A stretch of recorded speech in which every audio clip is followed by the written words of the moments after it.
제가 요새 교우님들의 건강에 대해서 관심이 많습니다. 그래서 산으로도 인도를 좀 해드리고, 70 어르신들을 위해서 이 햇빛을 쬐는 그 햇빛반을 좀 한번 만들어 볼까? 아니면 여러 계층의 우리 교우님들에게 아주 적극적으로 운동할 수 있는 이런 계기를 좀 만들어야 되지 않을까, 이런 생각도 좀 해보게 되었습니다. 지난번에 제가 와동 그 배드민턴장에 다녀온 말씀을 드렸죠. 그때 저는 그 10개의 코트를 가득 채운 이 사람들을 바라보면서 이런 생각을 했습니다. 지금은 건강이 그들의 그 삶의 하나의 그 경쟁력이라는 생각을 하게 되었어요. 좀 무서운 생각이 좀 들었습니다. 저렇게까지 열심히 몸을 잘 관리해야 직장에서도 그 치열한 경쟁을 이길 수 있고, 장사를 해도 그렇고 공부를 해도 그렇고, 저는 개인적으로 이제 그런 생각이 좀 들었습니다. 요새는 집에 대해서 좀 관심이 많습니다. 제가 왜 그런가 좀 생각해 보니까 제 나이가 60대 초반인데 이제는 위아래를 살필 수 있는 연령이 좀 된 것 같아요. 이런 이야기죠.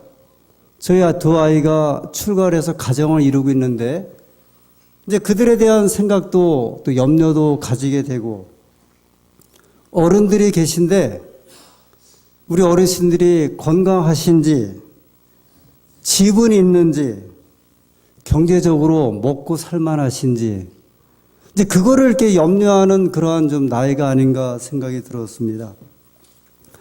제가 목회하면서 수많은 그 가정들의 형편을 이제 보고 또 경험도 하고 또 생각했던 이런 것들이 아마 더 쌓여서 그렇다고 생각이 듭니다.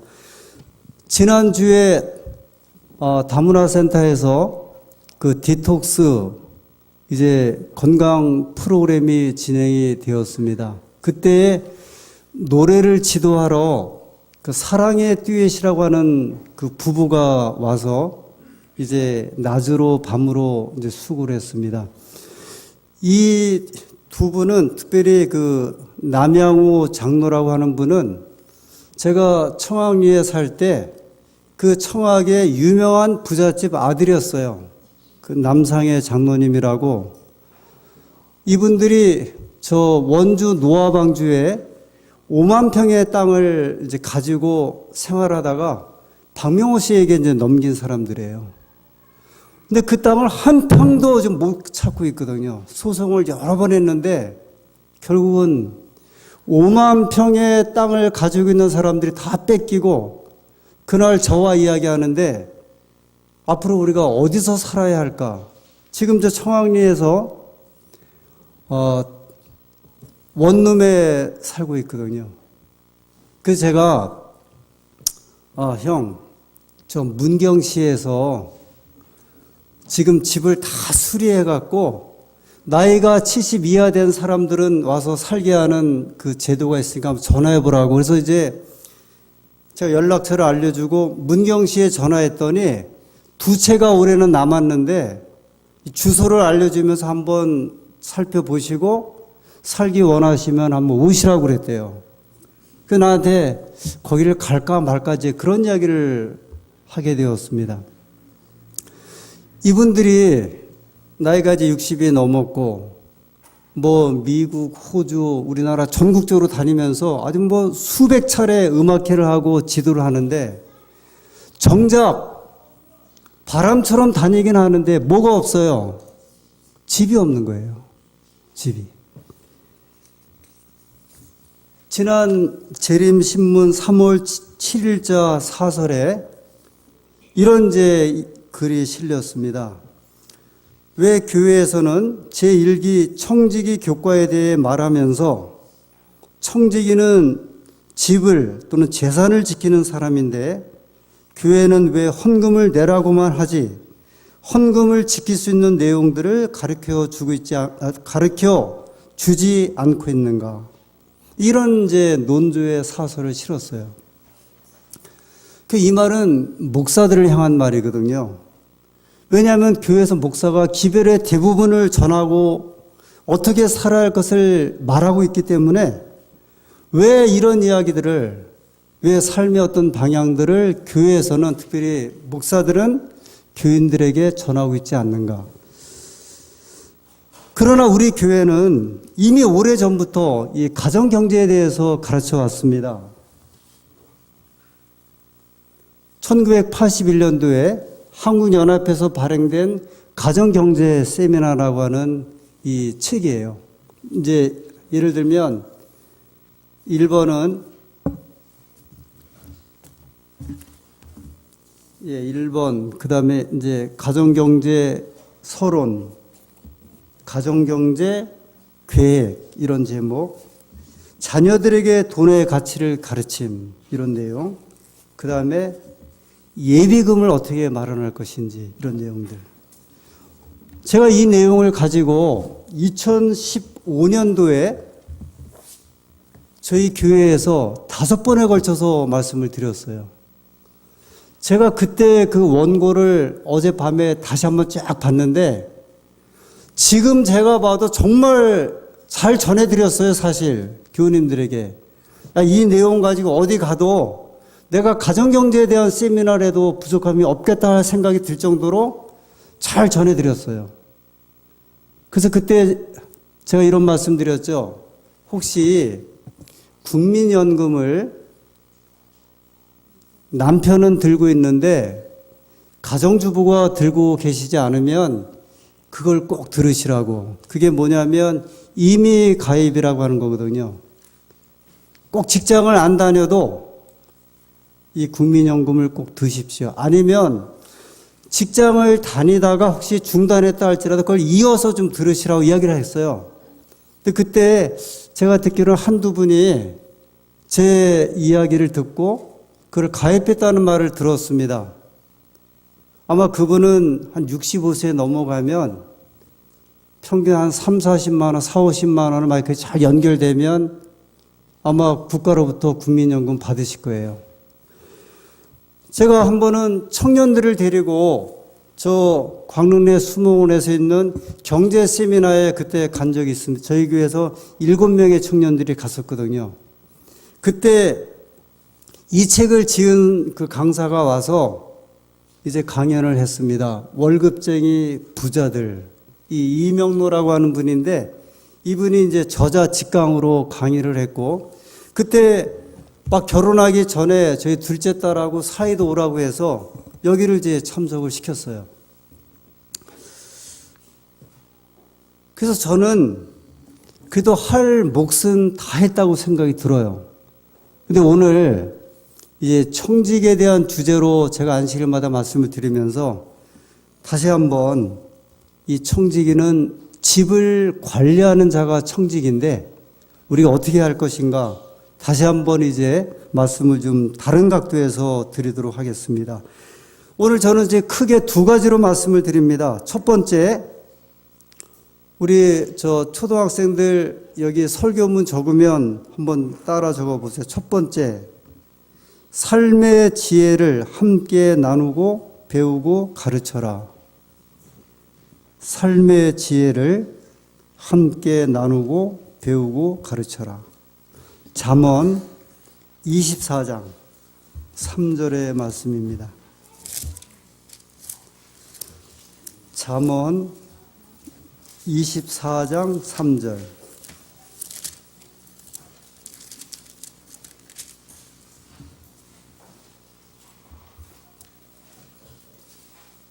이 경제 세미나에 대단히 중요한 말씀입니다.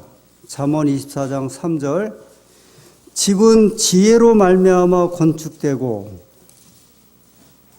명철로 말미암아 견고히 되며. 이 말씀을 우리 쉽게 풀이한 우리 한국어 성경에 보면 이렇게 이야기를 했습니다. 슬기로워야 집안을 세울 수 있고 예지가 있어야 집안을 일으킬 수 있다. 한 2주 전 금요일입니다. 이 결혼하신 한 가정에 우리 여 성도가 목사님, 제가 지금 집을 사야 합니까? 말아야 합니까? 그렇게 이제 질문을 했어요. 제가 목회하면서 신자들로부터 집을 사야 할까요? 말까요? 이렇게 질문을 받은 건 처음이에요. 뭐 다른 문제들은 많이 들었지만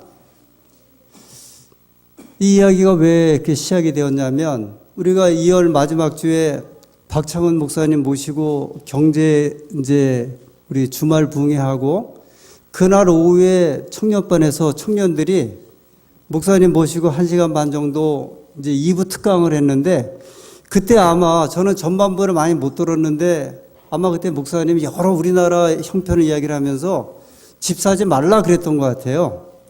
여러 가지. 그래서 저한테 이제 물어본 거예요.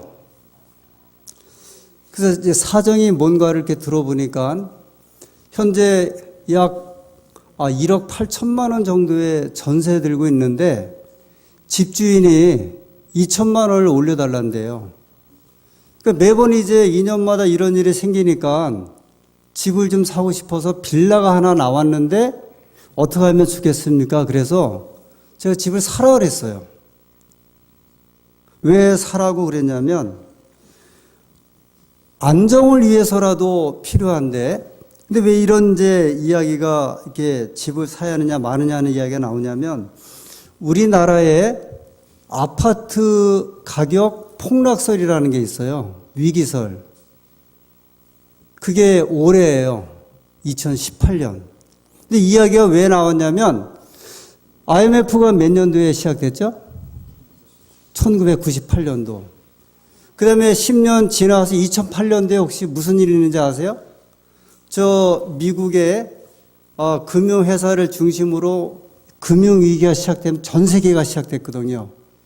그래서 경제학자들이 어떤 데 포커스를 맞췄냐면 10년마다 무엇인가 경제 위기가 이 세계로 올 것이다. 1998년, 2008년, 그 다음에는요. 2018년 올해예요.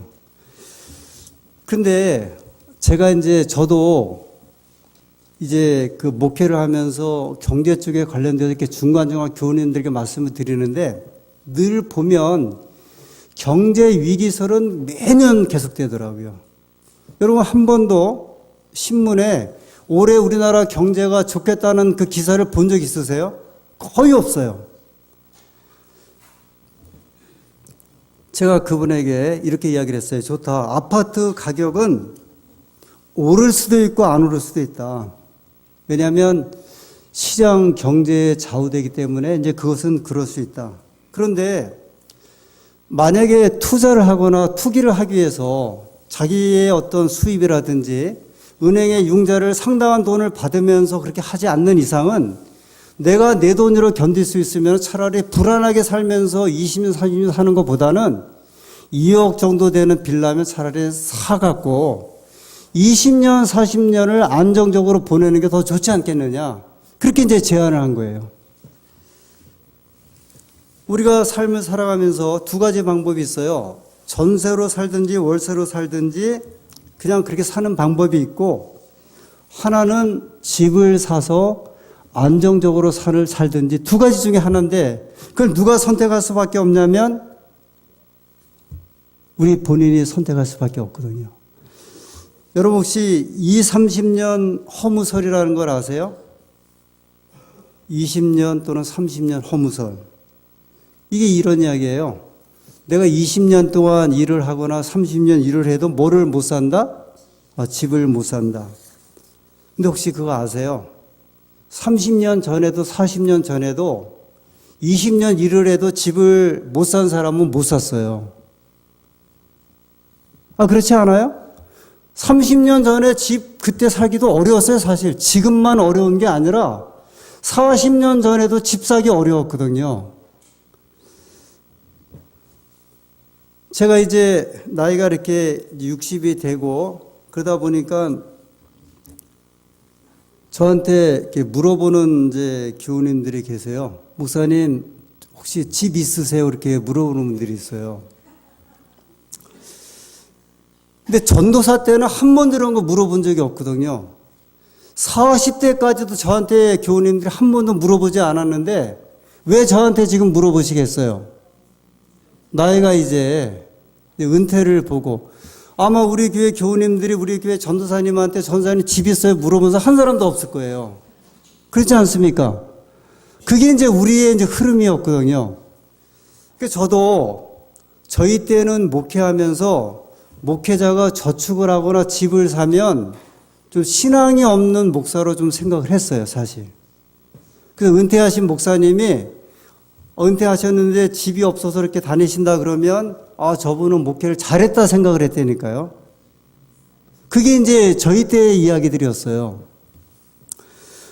그래서 제가 집이 없는 거를 염려한 이제 우리 선배 목사님이 계속 저한테 전화를 해갖고 박 목사 고집 피지 말고 집 하나 사. 그래서 제가 아니 목사님 그 1억 5천이나 되는 그 아파트를 우리가 어떻게 삽니까? 그랬더니 돈으로 자기 돈으로 사는 게 아니라 남의 돈으로 사는 거야 그러는 거예요. 그 남의 돈은 뭐예요? 빚인데 아니 우리 교회는 빚을 뭐처럼 피하라 그랬어요. 이 전염병처럼 피하라고 했는데 근데 이제 목사님이 몇 가지 이야기를 하는데 제가 귀에 계속 안 들리니까 그 사모님이 저희 집사람에게 전화를 계속 해갖고 저 박 목사는 콱 막혔으니까 안 되니까 당신이 한번 이야기를 들어보라. 이런 이야기예요. 경매로 하나 집이 나왔는데 그게 1억 5천인데 전세가 9천만 원이고 그 다음에 은행 융자 받은 돈이 3천만 원이다. 그러면 얼마만 있으면 되냐면 3천만 원만 있으면 우리가 집을 산다. 그래서 제가 그랬거든요. 아, 그게 무슨 집입니까? 그랬더니 세상에 자기 돈 가지고 집을 사는 사람이 우리나라에 과연 몇 명이나 있냐 이거예요. 그러니까 고집 피지 말고 이렇게 해서 어느 목사도 당시 친구 목사도 내가 집 하나 마련해 줬다고 그러시는 거예요. 그때도 저도 이야기를 안 듣다가 우리 집사람하고 사모님하고 계속 이야기하다가 제가 그러면 아, 당신 명의로 이름을 집을 사라고. 그래갖고 1억 5천짜리 아파트를 말씀드린 대로 9천은 전세 들은 거고요. 3천은 은행에 있고 3천이 부족해서 그때 2천만 원이 제가 말씀드렸죠. 어디 그 아파트 명의 제가 빌려줘갖고 커미션 받은 거. 그거하고 1,000만 원을 화폐에 이야기해서 이제 차용을 해서 이제 그걸 샀어요. 근데 저는 계속 그거는 내가 내 집이 아니다 그랬어요. 우리 사람에게도 그게 무슨 우리 집이냐. 그랬는데 어느 날 가만히 곰곰이 생각해 보니까 그것도 내 집이 될 수 있겠다는 생각이 드는 거예요. 왜 그러냐면 저는 사실 잘 몰랐는데 우리 목회자가 퇴직하면 퇴직금이 있다는 걸 아는 거예요. 근데 그게 65세에 은퇴하면 한 8천만 원 정도 나온대요. 그 말을 듣고 보니까 그다음부터는 그다음에 이제 나중에 전세가 올랐어요. 그래갖고 1억 3천이 됐어요. 그 은행 융자를 다 갚았어요. 우리 집사람이 이제 맹렬하게 돈을 이제 모으기 시작을 하더라고요. 그래서 저한테 말하길 65세 때 되면 그 돈 저 돈 합쳐갖고 집을 마련할 수 있겠다. 그러니까 제가 여기 오늘 제목 그 첫 이야기에 삶의 지혜를 함께 나누고 공유하라는 게 그거거든요. 제가 저 혼자만 이제 뻗대기에 서갖고 그러고 있었다고 하면 아마 지금쯤, 저는 지금도 무슨 확신이 있냐면 전국의 집은 빈집 많다. 그건 제 확신이긴 하는데 그 문제는 뒤에 좀 말씀을 드릴게요.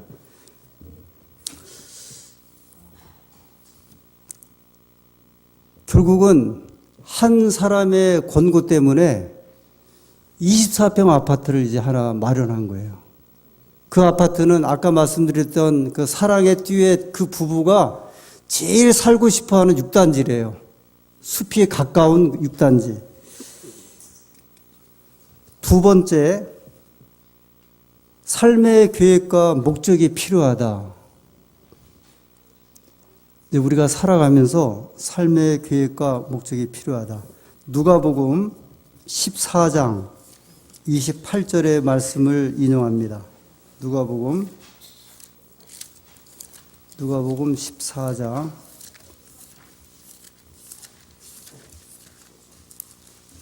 28절.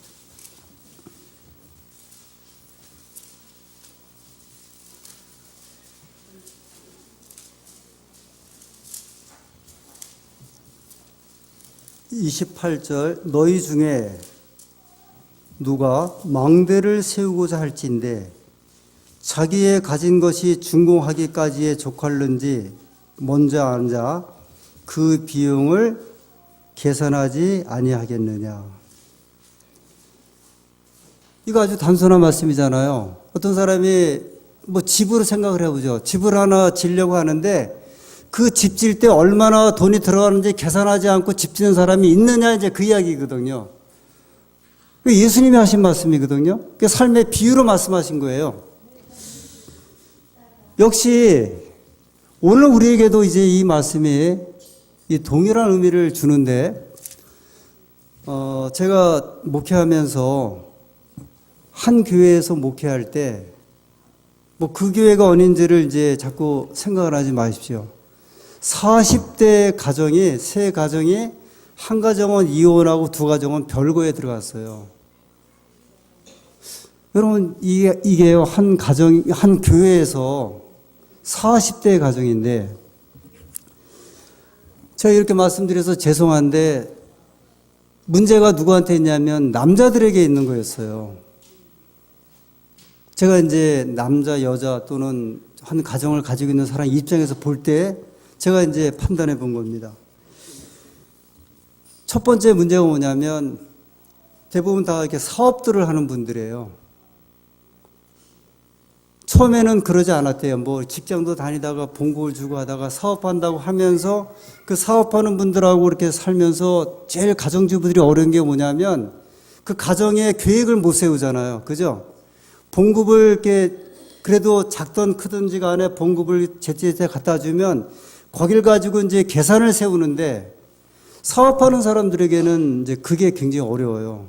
그 처음에는 이제 부부들이 그 이해를 하다가 이게 갈등이 생기다가 그 다음에 이제 어려움이 오는데 두 번째는 남자분들이 경제관념이 없는 거예요. 의외로 자신들의 소비에는 제한이 없어요. 가만히 보니까. 근데 가정을 위한 경제는 이제 그걸 가지지 못해요. 세 번째는 신앙이 없어요. 그나마 좀 신앙이라도 있으면 이거를 같이 붙들어가는 여지가 있는데 제가 목사 입장에서 볼 때는 이것마저 없게 되다 보니까 결국은 이 세 가정이 뭐 두 가정은 별거지만 어떻게 보면 거의 이혼에 가까운 이제 별거죠. 제가 그때 느낀 게 아내들도 직장이 있어야겠구나 생각을 한 거예요. 이 지금 시대가. 왜냐하면 남자들이 그 역할을 못 해주면 아내라도 그 역할을 해줘야 될 입장이라는 생각을 아주 절실하게 느낀 거죠. 그래서 우리가 삶의 계획과 방향성의 기초는 딱 두 가지인데 절약과 저축이에요. 근데 이게 사실 굉장히 어려운 이야기거든요. 저희 교회에서 이런 이야기를 안 한 건 아니에요. 지금 그 가정과 건강하고 시조라고 하는 책을 보면 1년 이상을 2명의 저자가 가정경제에 대해서 계속 이야기를 하고 있어요. 근데 그 내용들의 중심이 뭐냐면 저축이에요. 제가 저희 두 딸에게 목요일 날 질문지를 보냈습니다. 여기 한번 너희가 성실하게 한번 답해봐라. 1번 결혼 연수, 2번 집 현황, 월세냐 전세냐 자가 보유냐. 제가 알면서도 물어본 건 있어요. 3번 월 수입이 얼마냐. 4번 매월 저축이나 보험이 어떻게 들어가고 있느냐. 그 다음에 5번 현재 저축액이 얼마나 되느냐. 현금 보유액. 6번 자녀 현황. 제가 뻔히 아는 거는 두세 가지인데 모르는 거는 또 두세 가지예요. 요새 부모들이 자녀들에게 네 총수입이 얼마냐 감히 물어볼 만한 부모들이 있어요? 저도 못 물어봤어요. 그때 큰 딸은 성실하게 답이 왔고 둘째 딸은 물음표를 해놨어요. 밝히고 싶지 않다는 거예요. 그 다음에 이제 저축을 들고 있느냐? 네, 저축을 들고 있습니다. 근데 하나에는 자기가 전세 월세에 살고 있어서 전세 예를 들면 8천만 원이면 2천만 원은 이제 월세를 내기 때문에 그거를 갚느라고 지금 이제 저축을 못 합니다. 그래서 내가 3만 원이라도 저축을 해라. 3만 원이라도. 저는 저희 집사람이 결혼해서 10년 정도 뒤에 저축을 한 줄 알았어요, 시작을. 제가 다시 물어보니까 한 20년 뒤에 했다고 그러네요. 그러면서 애들 키우느라고 막 그런데 저축할 겨를이 어디 있느냐. 근데 여러분, 저랑 같이 목회했던 목회자는요, 저희가 20년 차쯤에 저축을 시작할 때 이 사람은 1억을 모았어요. 똑같은 봉급인데, 제가 지금 돈 버는 이야기를 하는 게 아니에요. 나는 이렇게 돈을 못 벌었다. 그 말씀 드린 게 아니라, 그 방향이 어떠냐 했다. 이 친구는, 그래서 제가 이런 이야기를 했어요. 야, 우리 부모님이 한 번도 저축을 해보신 분들이 아니라, 저는 저축하라는 이야기를 한 번도 못 듣고 살았거든요. 그러니까 이게 여러 가지 이유가 있는 것 같아요. 자녀들에게 어떤 삶의 방향을 어떻게 안겨주느냐에 따라서. 그래서 이제 제가 이걸 가지고 애들하고 좀 대화를 나눈 거예요. 그랬더니 두 아이가 아빠, 제발 안산교회 청년들에게는 이거 보내지 말라는 거예요. 아빠 욕한다는 거예요, 이제. 아니, 저축을 지금 어떻게 한다고 지금 그러면서 저한테 말하기를 내가 알기로 우리 교회 청년들이 그래도 굉장히 검소하다는 거예요. 자기들이 직장 다니면서 알잖아요, 이제. 그러니까 아빠 제발 이거 너희들이 과소비하기 때문에 저축 못한다 소리 하면 아빠, 청년들이 절대 아빠 말 안 들을 거라는 거야, 앞으로. 내가 속으로 니들이 어떤가를 좀 보고 싶어서 그랬다. 그러면서 몇 가지 이제 좀 이렇게 이야기를 좀 해줬죠. 이 삶의 방향과 이것이 왜 저축에 대한 거를 이제 제가 또 말씀을 드리냐면, 제가 돈 모으는 이야기 한번 들으셨어요? 전 사실 돈이라고 하는 것은 제가 저희 집사람이 다 관리를 하고 이렇게 가정을 꾸려가니까 제 개인의 수입은 없는데 일정한 수입은 한 달에 18만 원씩은 제가 있어요. 그 다음에 이제 혹시 사경에 가거나 뭐 할 때 이제 그 여비 받는 거, 그러면 저는 그걸 가지고 어디다가 집어 던지냐면 책장 뒤에다가 이렇게 던져요. 그래서 그게 한 5, 6년 됐는데 얼마인지가 굉장히 궁금한데 그걸 보려면 책을 다 꺼내야 돼요. 그래서 올 여름에 하도 궁금해서 이제 그걸 책을 다 뺀 다음에 그걸 꺼내 보니까 430만 원이 있더라고요. 제가 우리 사람한테 그거를 이야기하면서 우리 은퇴하면 하와이 한번 이제 여행할 거다. 하와이 여행할 거니까. 그래서 계속 모아놓은 건데, 그다음부터는요, 텔레비전에 저 성지순례가 나오면, 야, 성지순례를 한번 가보자. 호주가 나오면 호주를 가보자. 전에 만약에 그런 씨앗이 없을 때는 한 군데도 생각을 못 했는데, 그게 430만 원을 생각하니까 전 세계를 다 다닐 수 있는 거예요. 그러니까 제가 말씀드리는 것은 그게 씨앗이라는 거예요. 그게 우리 가정에 어려워도 그것을 모아놔야 그 다음에 뭐가 있냐면 계획이 있다는 거예요. 예를 들어 이제 이 경제 말하는 분들이 우리가 1억 모으자 1억 모으자 하는데 100만 원이 중요하다는 이야기를 많이 해요.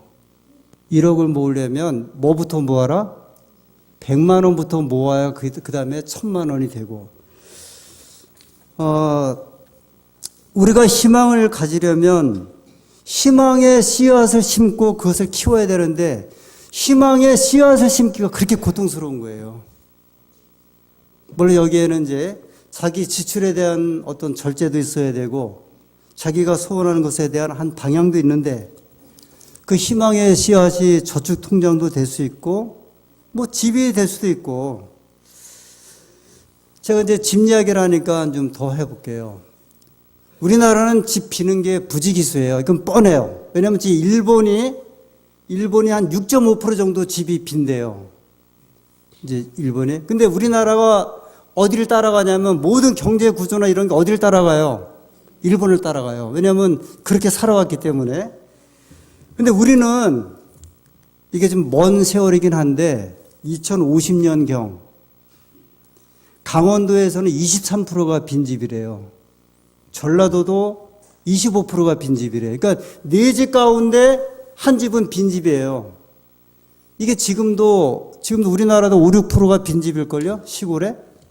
그래서 집 없어도 집 걱정 안 하셔도 되는데 문제는 뭐냐면 대부분의 사람들이 어디 살기를 원하냐면 도시에 살기를 원한다는 거예요.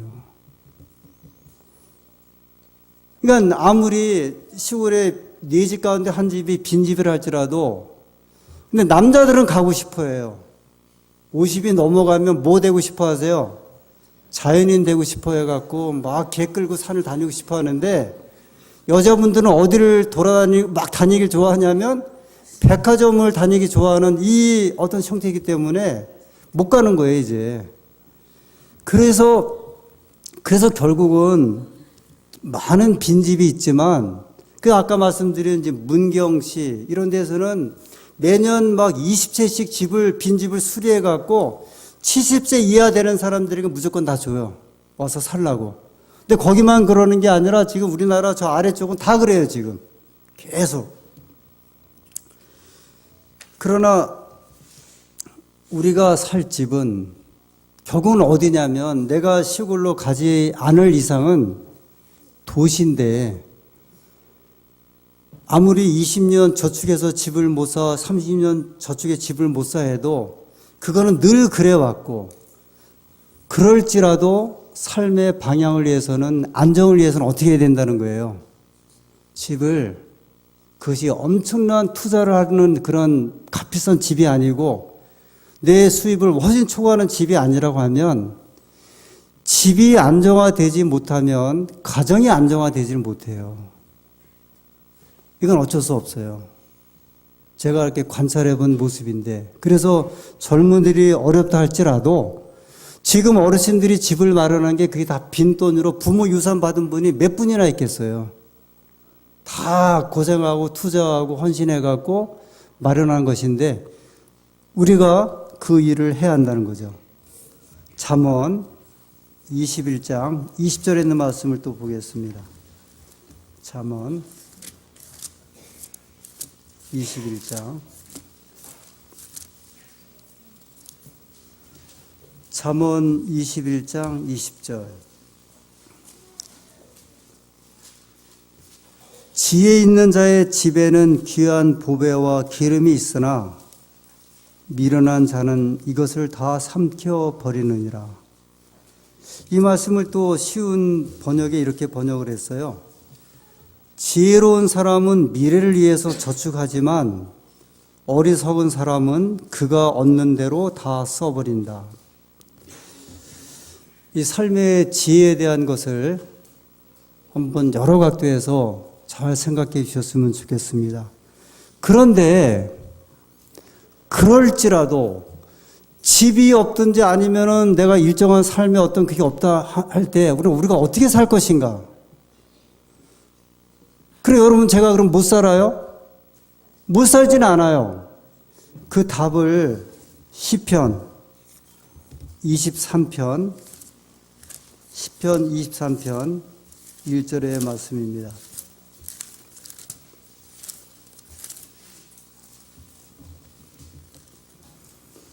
시편 23편 1절 여호와는 나의 목자시니 내가 부족함이 없으리로다. 지난 화요일 저녁에 예배에 참석하신 분들은 아마 가장 감동적인 시편 23편에 대한 설교를 들으셨을 거예요. 지난 화요일 저녁에 그 기상도 집사님이 화요일 말씀을 맡아서 설교를 하셨는데 제가 그 말씀을 듣고 나서 저도 이제 시편 23편을 가끔 설교를 하잖아요. 제가 설교했던 것보다 그 다음에 제가 이제까지 들었던 시편 23편에 대한 설교, 어떤 설교보다 가장 감동적인 설교를 제가 그날 들었어요. 제가 그때 아주 인상적인 것은 이제 집사님이 개인 경험을 그날 이제 설교를 하신 거예요. 시편 23편에 비추어진. 그런데 1절을 이렇게 이야기를 하시는데 여호와는 나의 목자시니, 하나님이 나의 목자라고 했잖아요. 이 목자라는 의미는 대단히 중요하거든요. 실제 양을 치는 데 가보면 이 목자는 양에 대해서 굉장한 애정이 있어요. 늘 아침 저녁으로. 밤에도 잠을 자지 못하고. 근데 그런 분이 여호와시고 나의 목자시니 그 다음에 뭐라고 말씀하셨어요? 내가 부족함이 없다. 하나님께서 나의 목자시니 나는 양인데 그래서 나는 뭐가 없는 사람이다? 이제 부족함이 없다. 근데 늘 이거는 우리가 이제 늘 그냥 지나갔는데 그날 저녁에 집사님이 개인적으로 고민이 하나 큰 고민이 있었는데 그 이야기를 해도 될 것 같은데 여자친구가 없었어요. 그래서 이제 그것 때문에 고민을 많이 했대요. 결혼식 사회를 맡으러 가면서 아니 도대체 여호와는 나의 목자신데 내가 부족함이 없다고 했는데 내가 왜 이렇게 부족함이 있을까? 그거를 이 시편 노래 여호와는 나의 목자시니 그 노래를 막 불러가면서 집에 가면서 개인이 겪었던 그 갈등과 고민 속에 이 말씀을 통해서 회복되는 그 경험을 이야기를 들었거든요. 근데 제가 한번 생각을 해봤어요. 그날 내 평생에도 얼마나 많은 부족함이 있었던 것인가. 근데 그것이 하나님께서 어쨌든 간에 다 채워주셨거든요. 뭐 어떤 방법을 통해서라도. 제가 이 말씀을 보면서 제가 앞에 집에 관한 이야기 여러 가지 말씀을 드렸어요. 그것은 기본적인 삶의 어떤 방향을 한번 쭉 잡아달라는 말씀이고, 근데 우리가 그리스도인으로 하나님의 백성으로 내가 부족함이 많은데 그 부족함이 많은 것을 누가 이끌어 주신다고 말씀하셨냐면 여호와는 나의 목자시니. 그래서 그 말씀들이 이제 그런 각도로 보니까요. 내 머리에 바르셨으니 내 잔이 넘치나이다 하는 이 감동적인 이야기들을 그날 저희가 듣게 된 거예요. 자, 좋습니다. 제가 오늘 사실은 경제 세미나에 대한 경제적인 이야기를 총지로 말씀을 드렸지만 특별히 젊으신 분들은 이 삶의 방향, 여러분 이런 이야기 듣기 쉽지 않아요. 솔직히요. 이거 사실 돈 듣고 들어야 돼요. 왜냐하면 이런 이야기 우리가 잘 듣지 못하거든요.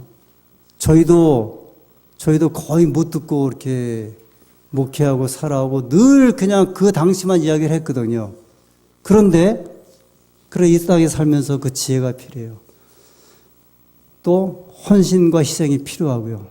그러나 하여튼 그것을 다 차치하고라도 시편 23편에 말씀하신 대로 우리가 아주 중요하게 생각할 것, 깊이 생각할 수 있는 것은 하나님은 나의 목자시다. 그리고 이어서 말씀한 대로 내가 부족함이 많다 할지라도 이 시인이 고백했던 것처럼 그 하나님이 채워주셔서 나는 부족함이 없는 하나님의 백성으로 살아가게 될 것이다. 이 약속이 저와 여러분의 약속이 되기를 간절히 소원합니다.